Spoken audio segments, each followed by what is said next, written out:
Boa noite a todos. Educação da alma é um tema que está diretamente ligado àquilo que Allan Kardec, o codificador da doutrina espírita, considera como sendo a principal função do espiritismo no mundo. Ele próprio, Allan Kardec, conceitua a doutrina espírita como uma filosofia espiritualista que construiu uma metodologia própria, onde une ciência e religião, para nos esclarecer tudo a respeito da alma humana. Então, o objeto principal de trabalho, de reflexão da filosofia espírita é justamente a alma humana. Existem oposições à ideia de que a alma exista neste mundo.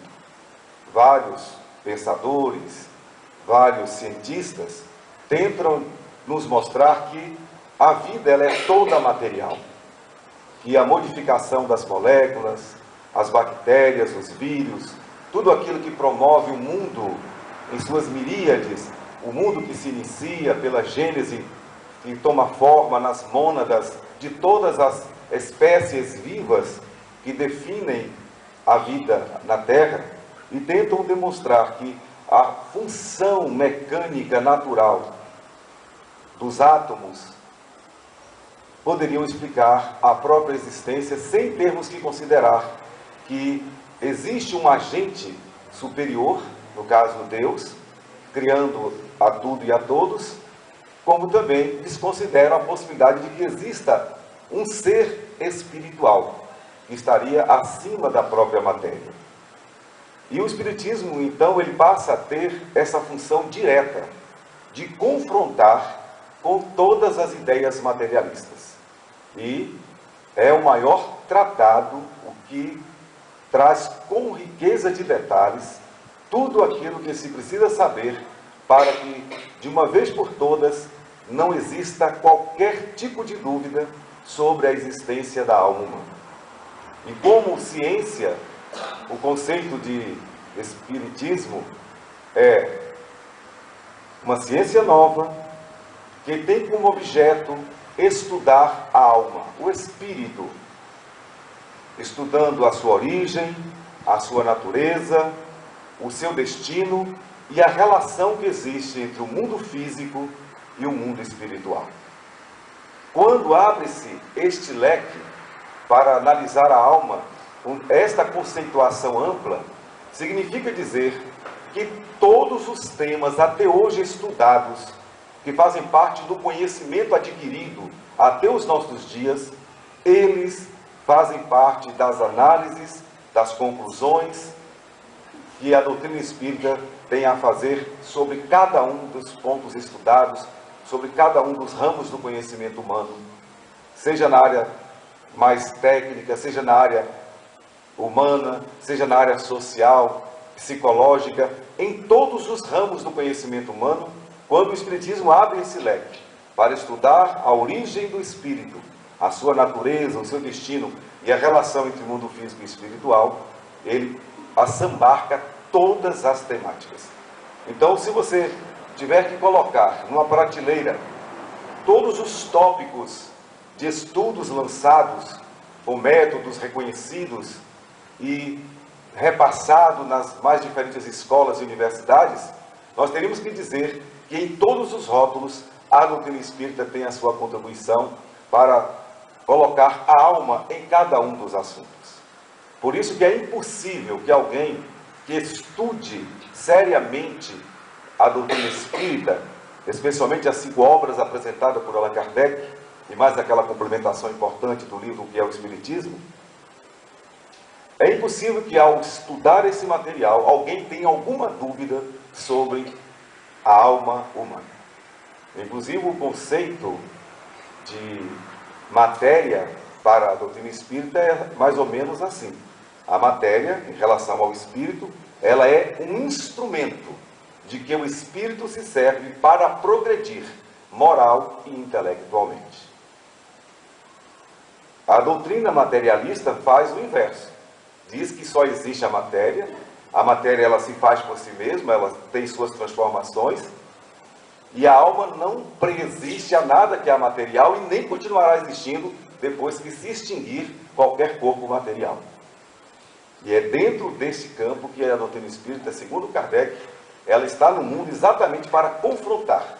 A doutrina espírita é um adversário intelectual muito direto de todas as conceituações materialistas feitas em todas as épocas, inclusive pelos pesquisadores atuais. E a doutrina espírita, ela, inclusive, desafia qualquer cientista sério a conhecer o seu material.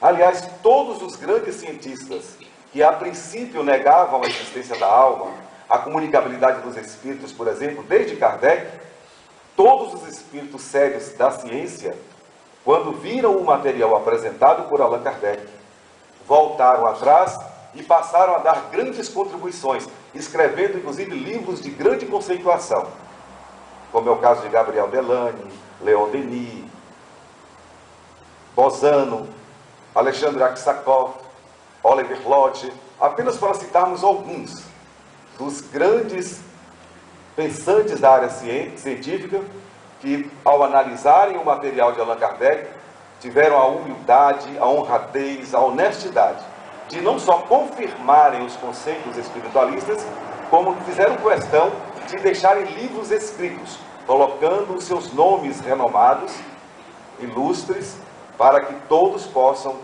atestar ou ter deles o atestado de que eles confirmam que a doutrina espírita, ela está diante de uma grande verdade acerca da existência da alma.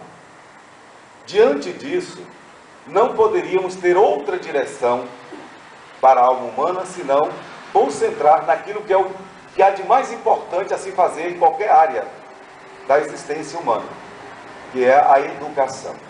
Educar significa direcionar, significa conhecer, significa informar. Educar também significa mudança de hábitos, melhoria de posturas, crescimento intelecto-moral.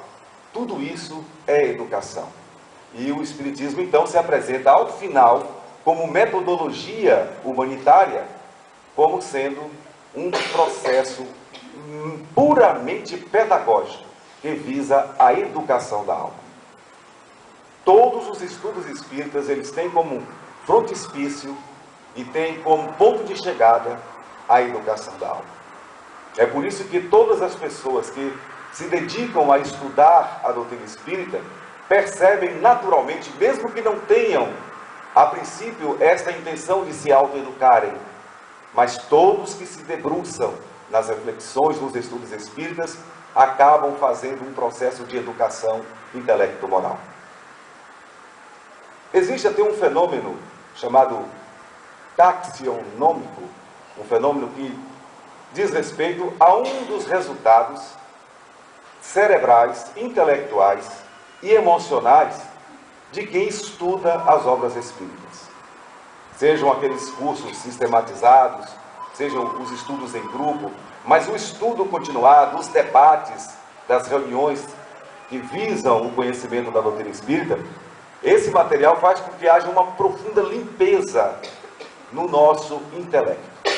E a lucidez mental começa a fazer uma diferença enorme, inclusive produzindo raciocínios lógicos, raciocínios equilibrados em relação ao resto de toda a nossa vida. É o efeito imediato, é a educação intelectual, é uma projeção cerebral que vai nos dar níveis intelectuais altamente avançados para os padrões da nossa capacitação intelectiva. E após essa racionalização, essa limpeza cerebral, com um aprofundamento de uma base taxionômica, o que é que vai acontecer? A própria criatura vai perceber, diante da lucidez que adquiriu, que ela tem em suas mãos o poder de direcionar a sua educação moral. E aí começa a fazer investidas cada vez mais profundas, cada vez mais conscientes em se conhecer com profundidade.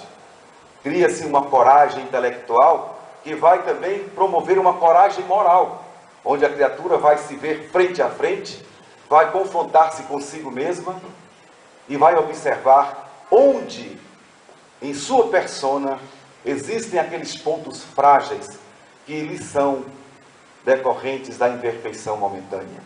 E começa, assim, a perceber que a finalidade da existência, a própria estrutura divina, direcionada a todos que Deus criou, nos remete a uma necessidade incessante de buscarmos a nossa melhoria.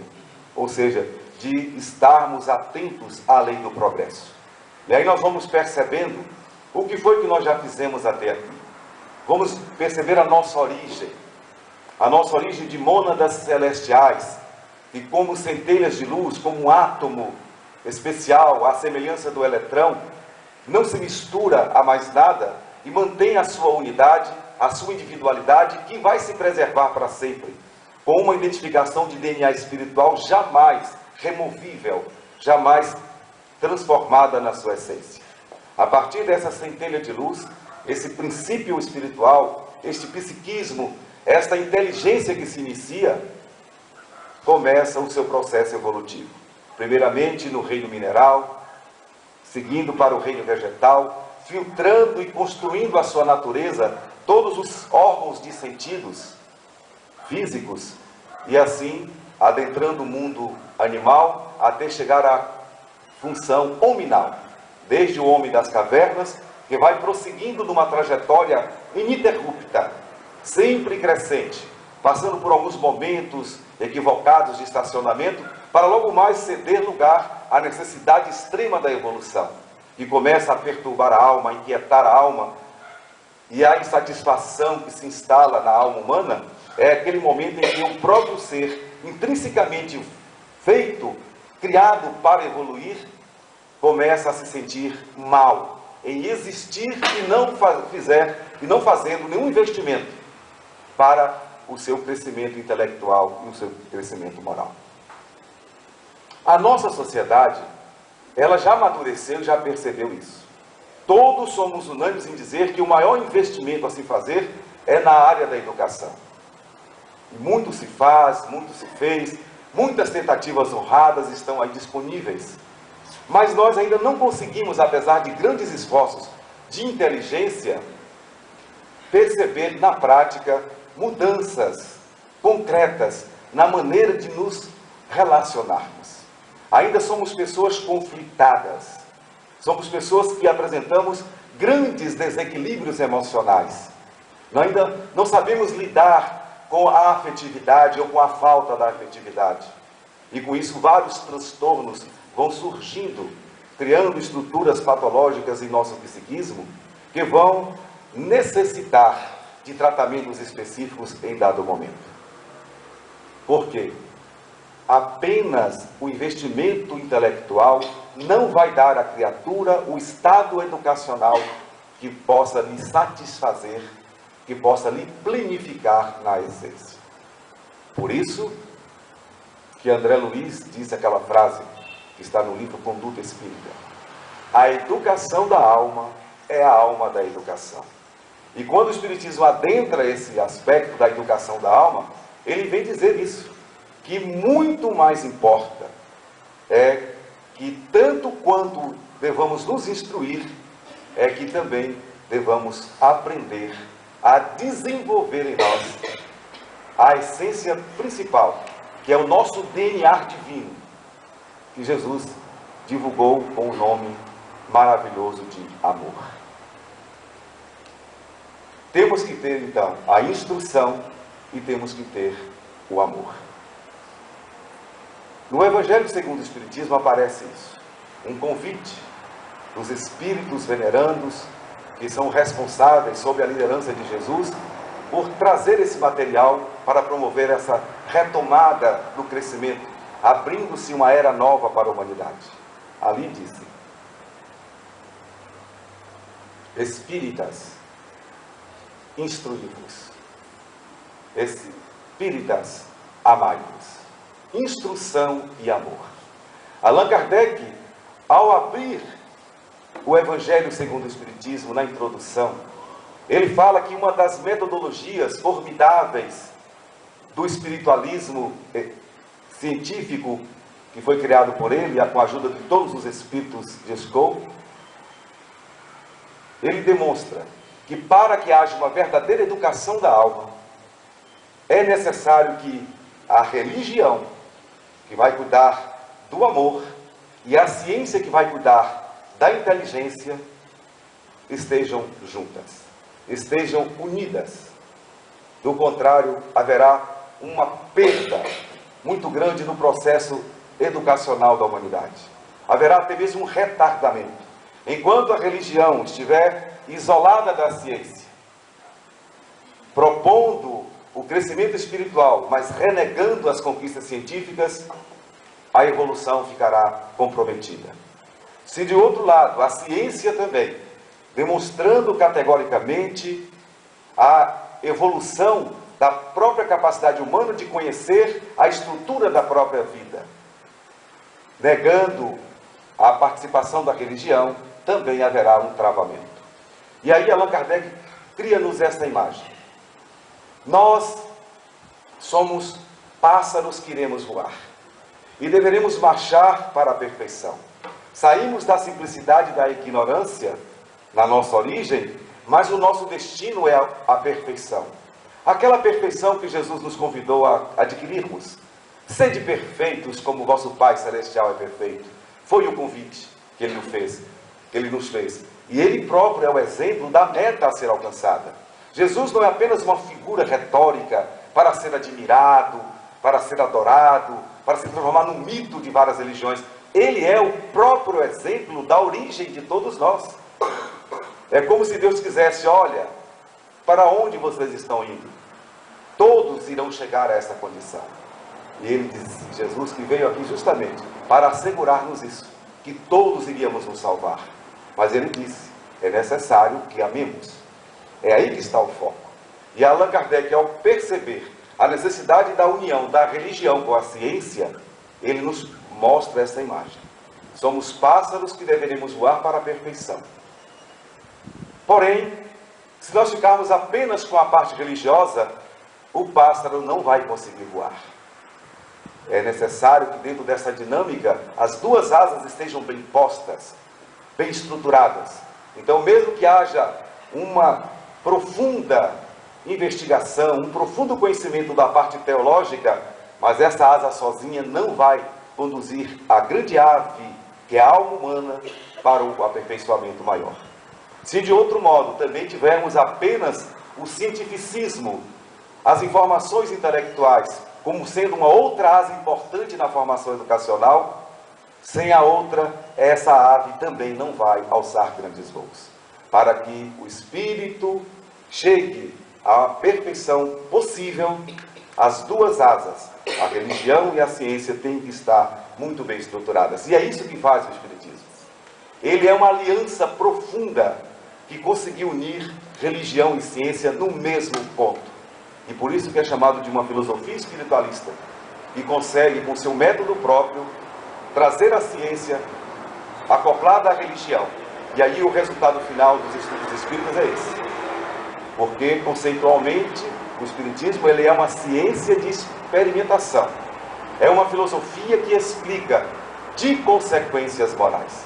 Então, a partir da estrutura científica e da explicação filosófica sobre o que é a alma, sobre o seu destino, sobre a sua origem, sobre a sua natureza e sobre a relação que existe entre mundo físico e mundo espiritual, com essa matéria estudada, analisada, refletida, esta ciência filosófica, ela vai nos trazer a consequência maior, que é a transformação moral, que é o que importa de fato. Allan Kardec questiona qualquer religião que não tenha forças para melhorar o homem. Se eu me digo ligado a um processo de renovação teológica, mas continuo o mesmo orgulhoso de sempre, o mesmo egoísta de sempre, essa religião então não está cumprindo o seu papel. Não basta estar presente num processo cerimonioso ou ritualístico, ou mesmo numa religião constituída e reconhecida civilmente em cartório. Isso só não basta. A frequência aos cultos, as orações, tudo que faça parte de um processo religioso, sem o conhecimento, não vai ser suficiente para fazer o espírito chegar à meta principal. Pode trazer alguns avanços, se formos comparar É preferível que haja mais religião e menos ciência? O que é mais prejudicial? O que um pesa sobre o outro? Bom, no último caso, que fiquemos com a parte moral, se a científica não nos é possível no momento, se nos faltam equipamentos cerebrais para o desenvolvimento intelectual, mas sabendo que para o avanço da alma, para a educação completa, religião e ciência têm que estar no mesmo patamar. Aí Allan Kardec entra na questão e diz assim: já que nós somos um princípio inteligente, é importante que nós conheçamos a nossa vida, que conheçamos a natureza divina, que conheçamos o universo como um todo.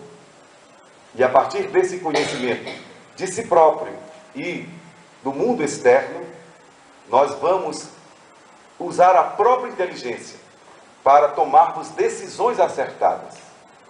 E a liberdade que Deus nos concede agora terá esse grande apoio da racionalidade de uma fé que tem conhecimento de causa.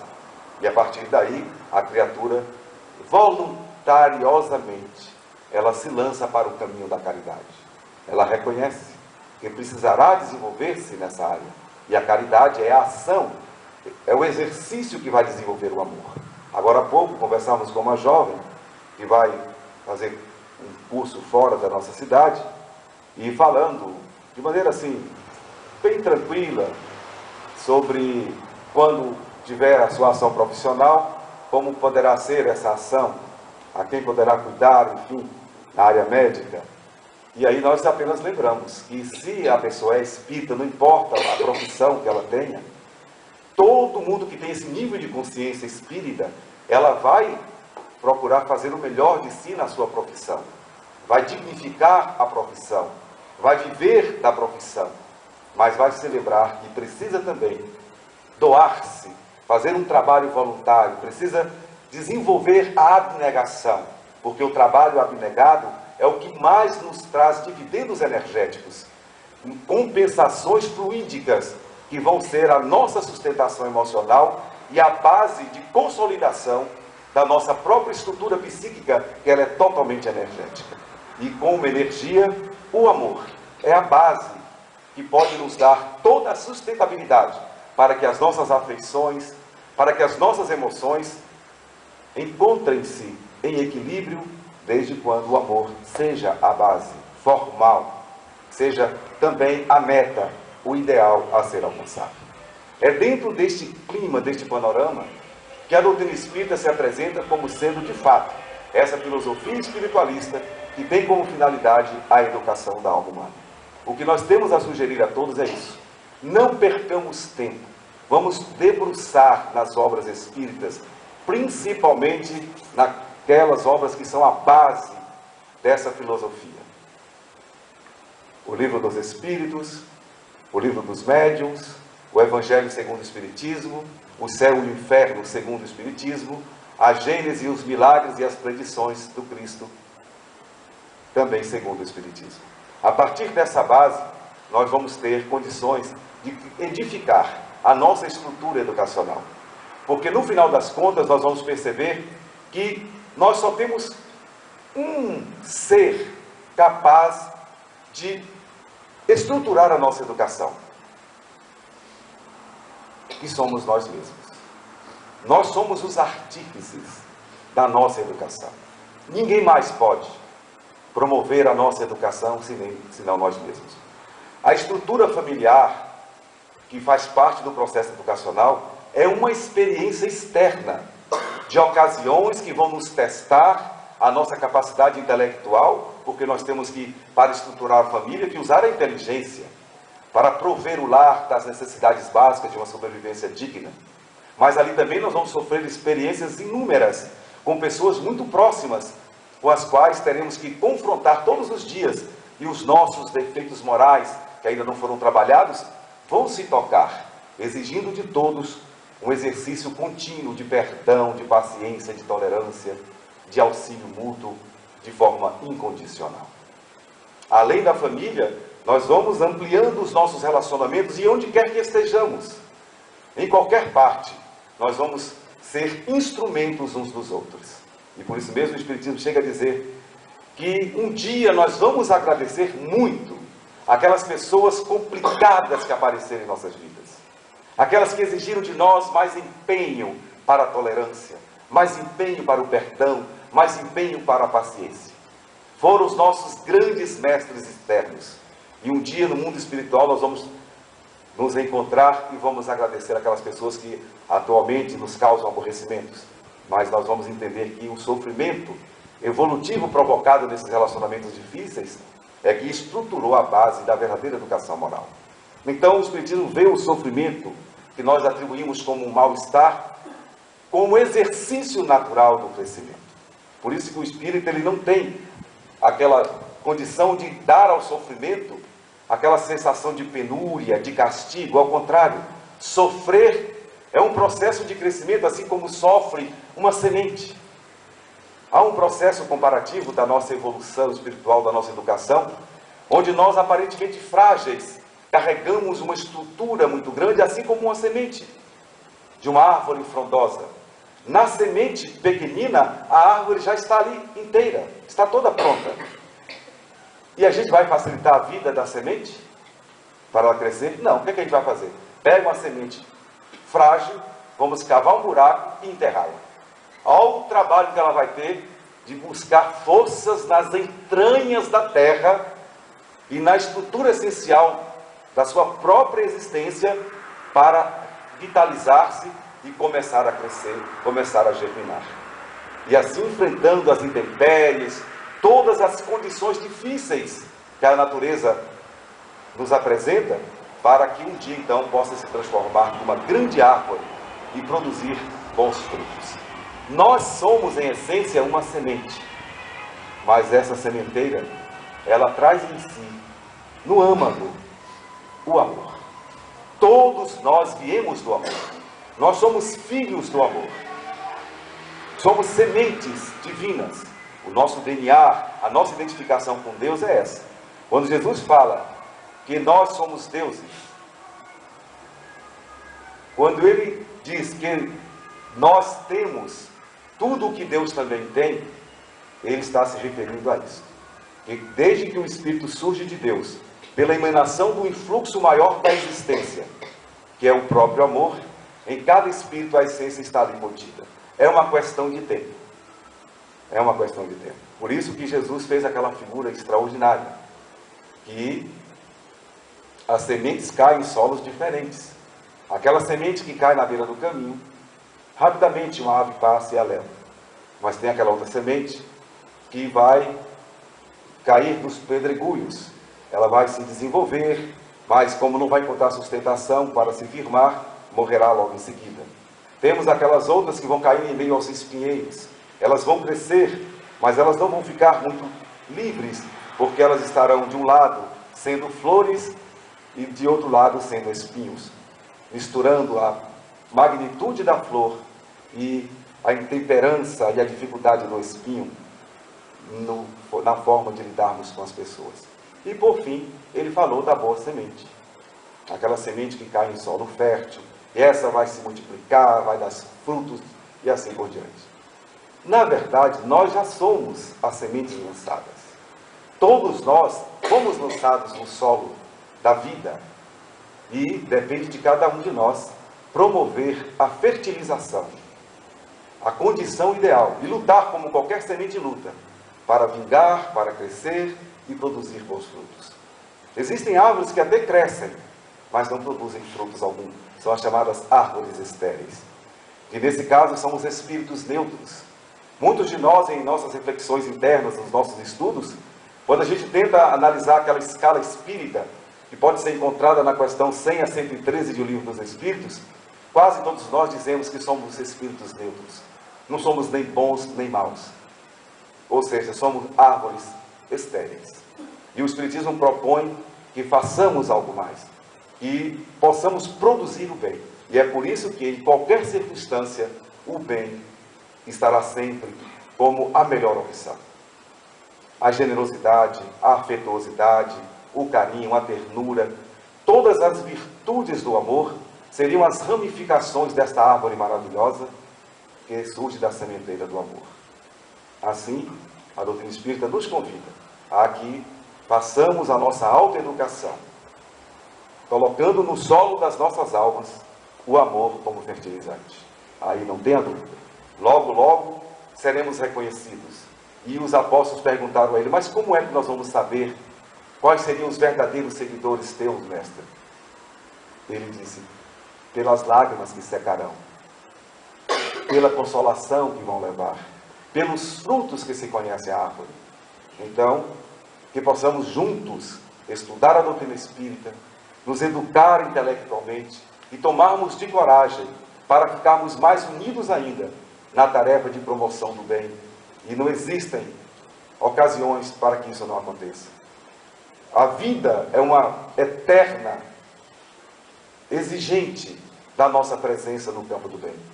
Dentro do lar, precisamos exercer o bem com grande urgência. No ambiente de trabalho, não pode ser diferente. E em qualquer lugar que estejamos, que a vida nos coloque, elejamos sempre o bem. E é por isso que devemos conhecer, aprofundar o que seja esse bem, o que vem a ser exatamente a caridade. Os estudos espíritas nos mostram isso. Esmola, filantropia, caridade são a mesma coisa? Com certeza não. Mas a gente precisa conhecer cada uma dessas facetas do bem e do amor para que a gente possa intelectualmente tomar decisões sábias, dirigindo-nos para aquele ponto que vai de fato nos dar a verdadeira educação. E com isso teremos tranquilidade espiritual, teremos paz de espírito, e não existe paz maior do que entre aquelas pessoas que se dedicam ao bem de forma consciente e deliberada, porque elas, quando vão dormir a cada novo dia, elas têm a maravilhosa sensação do dever cumprido. E não vão precisar tomar Rivotril. Pode ter certeza disso. Isso já poderemos conquistar aqui, enquanto estamos presos ao corpo físico. E as alegrias maiores ainda virão quando deixarmos as vestes carnais para adentrarmos a vida verdadeira. Então, em suma, o Espiritismo está aqui para isso, para educar a nossa alma, mas ele não exige, ele não cobra, ele não obriga, ele apenas espera que cada um por si mesmo construa a sua própria história. Muito obrigado a todos pela respeitosa atenção.